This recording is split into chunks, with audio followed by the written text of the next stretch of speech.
Pēc būtības es teiktu, ka 9. maijs ir Kolīmas uzvara pār Buhenvaldi.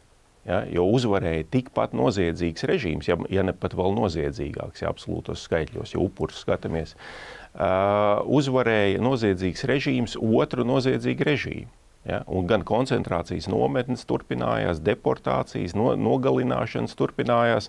Tas viss turpinājās pēc 9. maija. Un kas tur ko svinēt, man absolūti nav skaidrs. Kopš Putins nāca pie varas, ja, tas ir teiksim, arī tāda robeža šķirtne. Jo, ja mēs skatāmies, teiksim, 99. gadā, ja, un arī 2000. gada sākumā, tad tur bija ļoti maz tie 9. maija svinētāji. Ja. Kāpēc? Ja? Arī viss tas pats bija, varēja pieminēt mirušos, nu, visu, ko saka. Ja. Tad, neskatoties uz to, viņiem tas nelikās svarīgi. Ja. Bet ko līdz Putins nāca pie varas, sākās viss šī tāda pompozā Krievu pasaules celšana, Georgija Lentītes, ja, viss šīs lietas.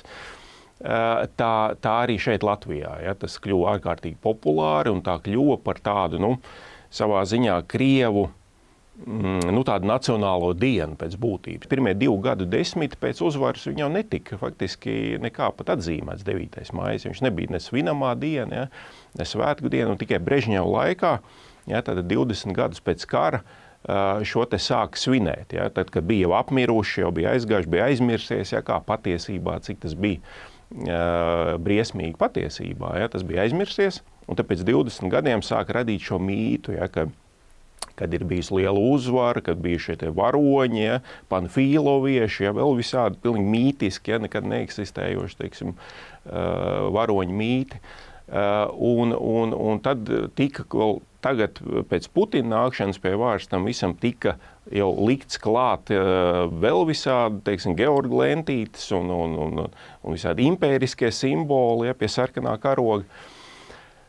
Un tas viss tātad rezultējās, ja, visā tajā pompozajā izrādē, kur mēs katru gadu vērojam. Es uz visu šo pasākumu raugos ar tiešām ar nožēlu. Ja. Man ir žēl, ka cilvēki, kas šeit dzīvo un dzīvo gadu desmitiem, ka viņiem nemaz neienāk prātā, ja, un viņi nemaz nepadomā par to, ko šī diena nozīmē tiem, kas ir pamatiedzīvotāji, ja, kurus pēc būtības tā sarkanā armija pēdiņās atbrīvoja. Kāpēc viņi tur neiet, kāpēc viņi to nesvin? Ja? Viņiem tas absolūti nesagādā nekādu sirdsapziņas pārmetumus, vai viņi neaizdomāja, viņi pilnīgi vienalga nospļauties. Un tas, manuprāt, tas ir diezgan bēdīgi, ja, ka tāda situācija ir. Šo dienu svinēt mums šeit Latvijā ir mazākā mērā dīvaini. Ja. Un tas mani vienmēr ir izbrīnījis, ka šiem cilvēkiem, kas viņu svin, absolūti neinteresē, kā jūtās latvieši, proti tie, kurus atbrīvoja, ja, pēdiņās.